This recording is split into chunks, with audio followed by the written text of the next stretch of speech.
महाराज जी, भगवत गीता के 18वें अध्याय में कहा गया है कि जो सच्चे भाव से गीता जी का प्रचार प्रसार करेगा, गीता जी की कही बात पर चलकर औरों को भी गीता को ज्ञान प्रदर्शित करेगा, तो ऐसे में उनको प्रभु की प्राप्ति का संयोग बैठेगा। फिर महाराज जी, एक में कहा गया कि ये बहुत गुप्त विषय है, इसे अतपस्वी अभक्त को, तो महाराज हाँ, जी दोनों भाव कैसे? इस बात को समझना है।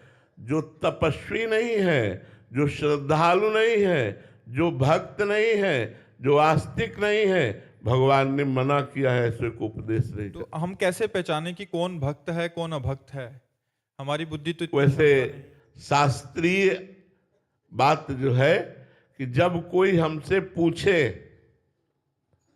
तब हम प्रश्न का उत्तर दें, या कोई हमारा प्रियजन हो, जब हम देख लें कि हमारी बात पे श्रद्धा करता है, तब हमें उपदेश करना चाहिए। एक घर में पूज्य श्री जयदयाल गोयनका जी, पूज्य राधा बाबा, कई महापुरुष गीता जी का उपदेश देने के लिए गए। तो जब संत गए तो आदर किया, बैठाला। उन्होंने कहा हम गीता के विषय में बोलना चाहते हैं। बोले तो मरने के बाद सुनाई जाती है, हमारे यहाँ मत सुनाना, हमारे यहाँ कोई मरा नहीं है, ये तो मरने के बाद सुनाई जाती। और जयदयाल जी ने बहुत समझाने की कोशिश की, उन्होंने गीता जी नहीं सुनी। एक अभी आए थे, प्रश्न आया था कि हमारे उधर ऐसी मान्यता है कि तुलसी माला वो विधवा डालती है। हाँ, अब ये देखो संसार की गलत गलत धारणाएं है ना।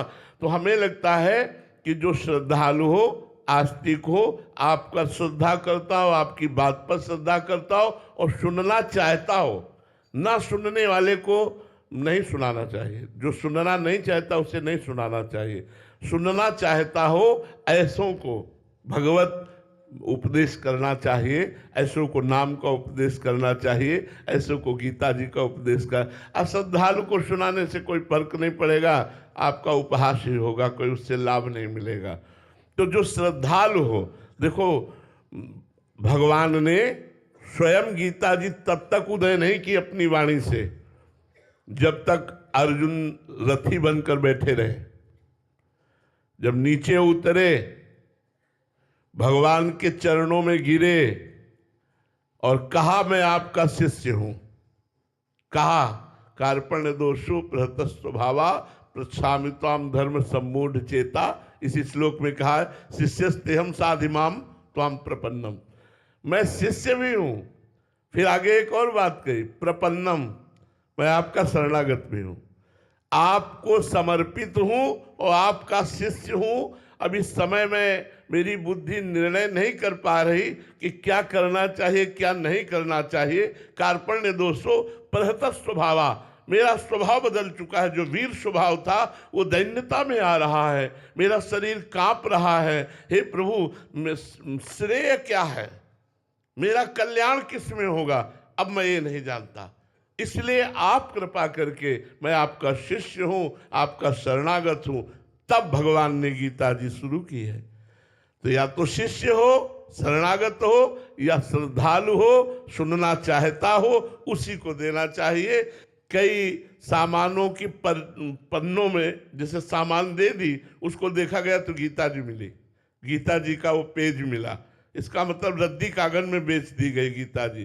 तो कितना अपराध है कि हमारे धर्म ग्रंथों का ये मान। यही तो छोटी मोटी बातें समझ में नहीं आती जो हमारी बुद्धि भ्रष्ट कर देती है। आज हम अपने भगवान को कहीं भी छाप देते हैं। आप देखिए, पोस्टर में लगते हैं ना भगवान, और फाड़ कर नाली में फेंक दिए जाते हैं। आज हम अपने सनातन धर्मावलंबी कहलाते हैं। अपने ग्रंथ की सीख लेनी चाहिए कि कितना आदर करना चाहिए। गुरु ग्रंथ साहब को कैसे लेके चलते हैं,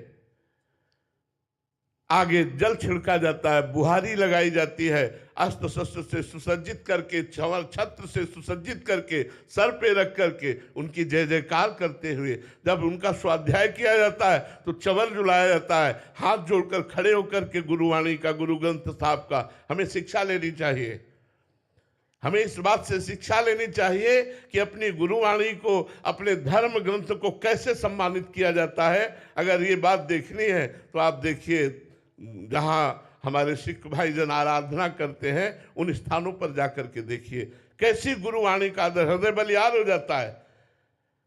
आज हम ऐसे लिए धर्म ग्रंथों को ना ऊपर कोई वस्त्र है, ना कोई, ऐसे कितना सम्मान, दोनों तरफ से चंवर डुलाए जा रहे हैं, फिर हाथ जोड़ करके झुक करके आदर के साथ गुरुवाणी का गायन किया जा रहा है।